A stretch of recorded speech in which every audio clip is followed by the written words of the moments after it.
I am Grace Miller. I married Hamilton, whom I've been with since our student days, and now we have a daughter, Sarah, who's in high school. We're a family of 3. We're not wealthy, but we live a reasonably happy life. Hamilton has been on a work assignment alone for several years now and rarely comes home. Still, he never fails to contact me daily through WhatsApp and always sends gifts on anniversaries. Even from afar, he never forgets about me or our daughter. That's why I've always been grateful to my husband, working hard alone in a distant place. But lately, I've felt a bit of coldness in his attitude. It was slight, but it was bothering me. Recently, a birthday present for our daughter arrived from him. Sarah was overjoyed, and I was very happy too. That night, I reported this to him over the phone. "Hey Hamilton, Sarah was incredibly happy with the present." "That's good to hear." His reply felt a bit indifferent, but I thought he might just be tired from work and tried not to worry too much.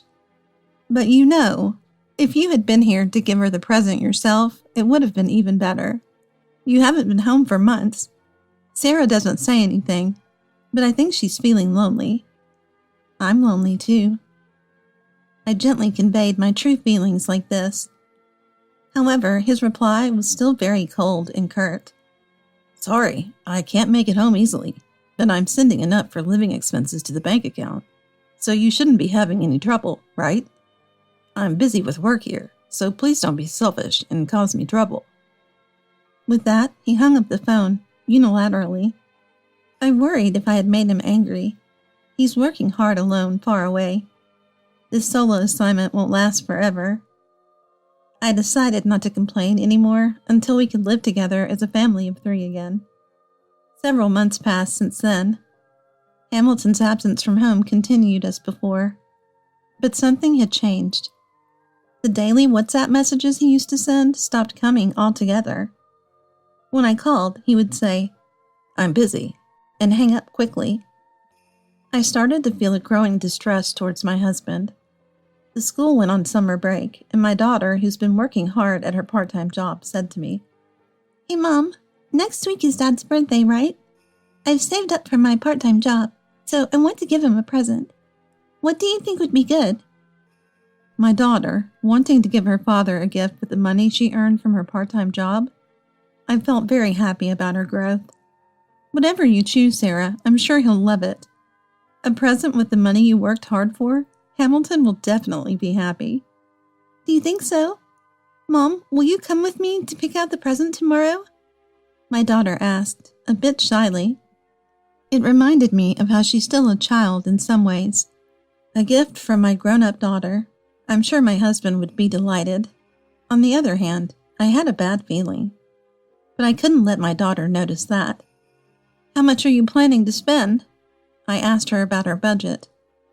"I have this money to use," she said timidly, telling me the amount. I was surprised at the sum. "When did you save up so much?" "I worked really hard. I wanted to buy Dad something nice," she said with a smile. She had been balancing her studies and work during school days and working almost full-time during the summer break. At an age where she might want to spend money on herself, she had been saving it for her father's birthday present. I was deeply moved by her thoughtful spirit. "Then let's pick something that will make him happy." With that, I went out to the downtown area with my daughter. It had been a long time since we went shopping together, and it was fun. We chose a somewhat pricey whiskey for my husband, who loves alcohol. I could almost see his happy face. "Hey, why don't we go see him in person?" I suddenly suggested. The last time we met was probably the beginning of this year. It's been over half a year since we saw each other, so he would surely be happy if our daughter visited. But wouldn't it bother Dad if we suddenly showed up?" "Not at all. Think of it as a surprise present. I'll come with you, but I have a friend living nearby, so I thought I'd visit her after a long time. I'll meet up with you later." "Yeah, then I guess I'll go see him. I hope Dad will be happy." Seeing my daughter smile like that made me very happy. That night, I called my friend from school days, Kelly.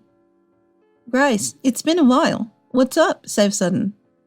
No wonder she was surprised. The last time we talked was a few years ago at a reunion.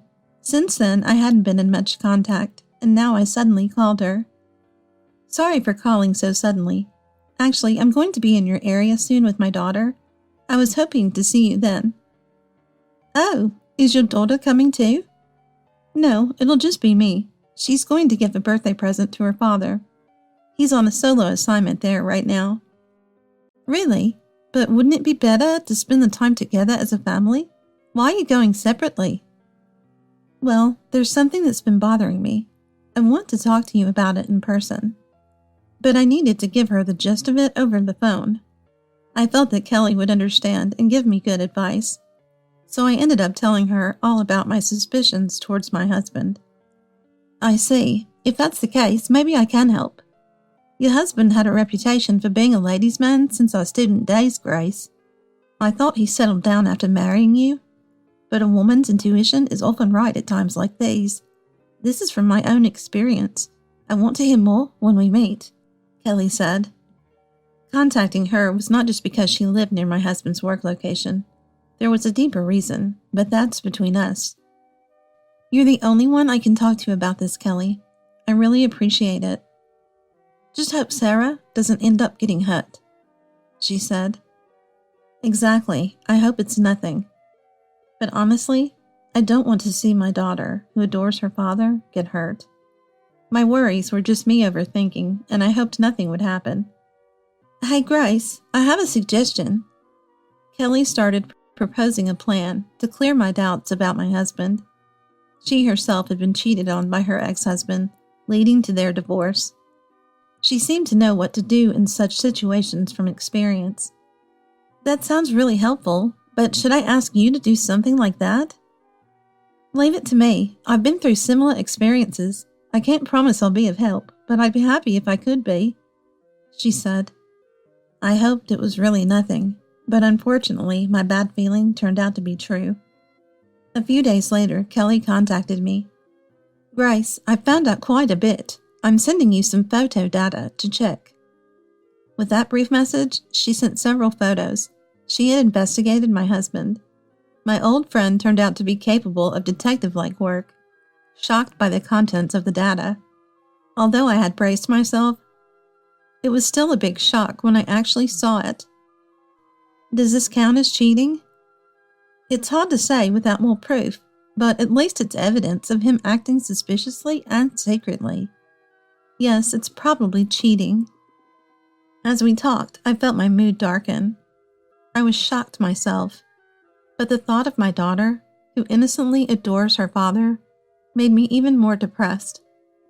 Yet I couldn't forgive my husband's dubious behavior. I had no intention of excusing his actions. Depending on how he reacted, I would decide what to do next. After much thought, I decided to confide in my daughter. It was a big shock for her, given her admiration for her father, but her feelings of betrayal were stronger, and her sadness and anger seemed intense. Mom, I don't know how to take all this about Dad, but I still want to see him. Maybe if we talk face to face, a different side of things might emerge, and we could sort this out. We can't know the whole truth from these photos alone. I really want to know the truth. Should I come with you? No, Mom. If it's you and me, it would feel like 2 against 1 for Dad, which isn't fair, right? And I don't want things to become a mess if you and Dad talk first. I'll talk to him alone first. Dad might find it easier to talk to a child, you know? Plus, originally, I was going to give him the present, right? I want to give it to him in person. My daughter clearly articulated her thoughts. I accepted her proposal and decided to let her go to the apartment alone. And then the day arrived. My daughter and I headed to my husband's work location. Despite usually being talkative, both of us were unusually quiet. When we reached the nearest station to the apartment, my daughter headed to my husband's apartment using her map app. I went to a cafe to meet Kelly and wait for a call from my daughter. When I arrived at the cafe, Kelly had already reserved a seat. Is Sarah okay? Yeah, she was shocked at first, but wants to find out the truth. That's good. She's reliable. Let's wait for her contact here. Kelly and I talked about various things while waiting for my daughter's call. After a while, my mobile phone rang. It was my daughter. "Hello, Sarah, what happened?" In a trembling voice, she replied, "Mom, it's true. When I went to the apartment, that woman from the photos answered the door. But it's weird. Dad's shoes are there, but she insists that Hamilton has gone out and is not available. What should I do?" "For now, come here. We're at a cafe. Can you come alone?" With a weak voice, she just said, "Yes," and hung up. Kelly, who'd been silently observing, sighed. "So, it was cheating after all." "Yeah, confirmed cheating," I said, exhaling deeply. We then began to plan what to do about my husband. Kelly, being experienced, was quite a strategist and came up with a good plan. "This should work, right?" "That's right." We nodded in agreement. Shortly after, my daughter entered the cafe. I beckoned her over. "Mom, it's certain now, isn't it? Dad's affair. He must be at home, but won't come out. Maybe he doesn't want to see me anymore." She seemed confused, her face close to tears. "That's not it. Probably he was ashamed to face you after his affair was exposed. That's how much you mean to him, Sarah. If I had gone, I might have stormed in, angrily confronting your father. But Sarah, you're kind," I said, patting her head. "That woman said Hamilton isn't here, right?" "Yes, that's what she said." "Then why don't we make it so that Hamilton is really not in our lives?" I suggested, and my daughter looked puzzled. "What do you mean by making him not there?" "Well," I explained to her the strategy Kelly and I had discussed. She understood and agreed. When we got home, we quickly started preparing to put our plan into action. Let's really make it a family without my husband. Thanks to Kelly's arrangements, we smoothly decided on a place to move to. We used the money my husband had been putting in for living expenses and some money from another bank account I had. He wouldn't expect such a large sum to be withdrawn at once, but since he was at fault, he'll have to accept it. We left only my husband's belongings in the house and secretly moved. It was weeks later when my husband finally contacted us. As soon as I answered the phone, he furiously yelled, "Almost all the money in the bank account is gone. What's going on?" Ultimately, he could not measure me and my daughter in terms of money. I felt oddly detached. "There were some things we needed here. I'm sorry about that. But thanks to you always transferring the living expenses, we were saved. Thank you as always."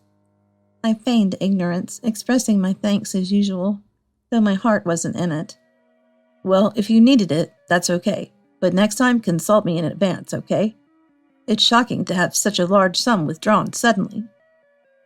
A man secretly cheating, yet having the nerve to say such things? I felt anger rising within me, but I made sure not to show any of it. "Sure, I'll make sure to consult you next time," I said.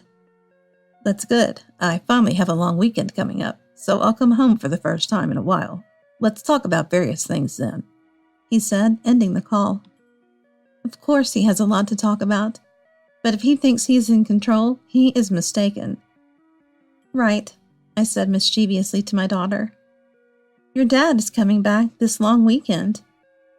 "Really? Then it's finally time," she said, smiling playfully.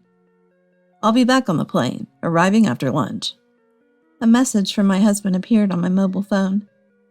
My daughter and I returned to the house where we used to live as a family of 3, to observe my husband's behavior. The house, now without us, only his belongings remained. The happy memories of the 3 of us were no longer there. "Dad's here," my daughter, peeking outside, exclaimed. We both hid quietly. "I'm home," said my husband, cluelessly entering the house. "What? Why? No luggage. Grace? Sarah? Are you not here?" His bewildered appearance was so funny that both my daughter and I couldn't help but laugh. When we appeared in front of him, we tried to cover up. "What? You were here? don't scare me like that.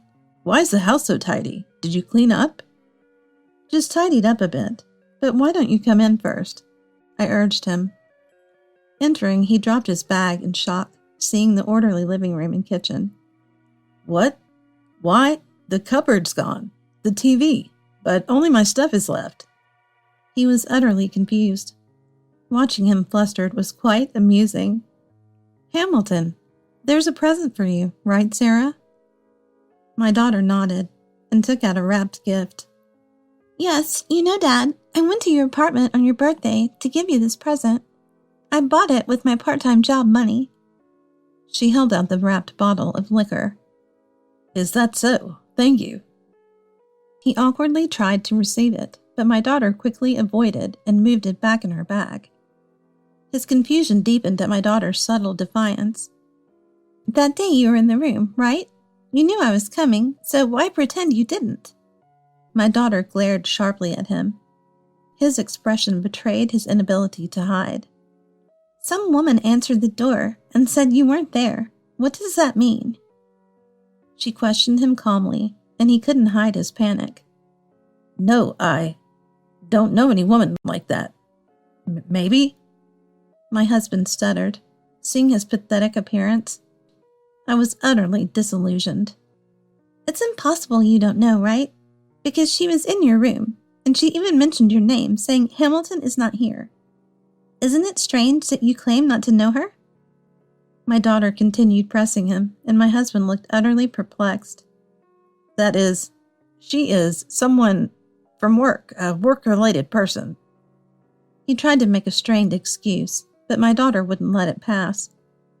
Don't lie. Just a work person wouldn't come to a married man's house on a holiday and be alone with him, right? Were you cheating with her, Dad? That's despicable. I can't forgive you. She angrily confronted my husband. Cheating? I wouldn't do such a thing. You can't just make me out to be the worst without evidence. There is evidence. Now it was my turn. I showed him the photos Kelly had gathered, showing him walking closely with a young woman, smiling affectionately, and entering his apartment with her. There were 3 pieces of data. The 3 pictures clearly showed his involvement with this woman. With these photos and the suspicious behavior of the woman when my daughter visited the apartment, the evidence of his affair was overwhelming. What's this? When were these taken? My husband's face turned pale. I continued. Hamilton, Sarah and I believed you were working hard at your solo assignment. Even though you weren't coming home, we thought you were just busy with work, never suspecting anything. Such a terrible betrayal, right? To think you were cheating all this time behind our backs. I'm disappointed in you. So we decided that you are no longer part of our family. We don't need someone like that in our lives anymore. This is how I feel, Hamilton. I handed him the divorce papers I had already filled out my part on. Just so you know, I will be claiming compensation. Let's discuss the future with our lawyers. Goodbye, Hamilton Miller. Bye, Dad. My daughter and I said, leaving the house. Wait, Grace, Sarah, listen to me. Left behind, my husband called out pitifully, trying to stop us. But neither my daughter nor I looked back. Afterwards, my husband tried to contact me multiple times, but I ignored all his attempts. Kelly, with her extensive connections, found a good lawyer in my hometown. Thanks to her, the divorce negotiations settled in our favor. It was only natural for us to demand compensation, as his affair was the root cause. Initially resistant, he eventually relented and signed the divorce papers. He probably thought about divorcing after his affair was discovered by our daughter, but our preemptive action threw off his plans. After the divorce due to his affair with a colleague, my husband's reputation at work plummeted, and he lost his prospects for advancement. He became alienated from his coworkers and felt compelled to resign. His subsequent job search didn't go well, and even the woman he had an affair with abandoned him, leaving him in a sorry state. With the compensation payments looming, his future looked difficult. But as he was no longer family, it was no longer our concern. As for my daughter and me, I, who had been a housewife for so long, faced uncertainties about the future. But Kelly provided heartfelt support. She had also been through a divorce. She had struggled with a cheating ex-husband, but she had moved on. As she cheerfully recounted at our reunion, she shared her secrets of recovery with me. My daughter and I now live in a woman-only share house Kelly introduced to us. It's full of people with their own stories. We don't intrude on each other's privacy, but we're there to help when needed. I stayed here after my divorce too. The owner is a friend, so if you need anything, let me know. I want to help as a fellow single mother with a divorce history, Kelly had said with a smile. She planned to return to the share house herself soon. Through the share house community, I found a job at a small publishing company. It was daunting at first, but the teamwork and the small staff was great, and I'm learning and working hard every day. My daughter also finds interacting with women of various ages stimulating, listening to their stories and seeking advice. She's starting to think about her future aspirations. The divorce allowed us to take a new step forward. There's a lot of life ahead of us. My daughter and I plan to live strong and resiliently. Hey, Mom, if you find someone nice, don't worry about me and feel free to remarry, my daughter suddenly said. That's true. It might be nice to fall in love again. And if you find someone nice, introduce him to me first. Of course I'd want you to meet him first. We laughed together, discussing such things. The whiskey, originally meant as a present for her father, we decided to save for a special occasion between mother and daughter. We'll keep it for now.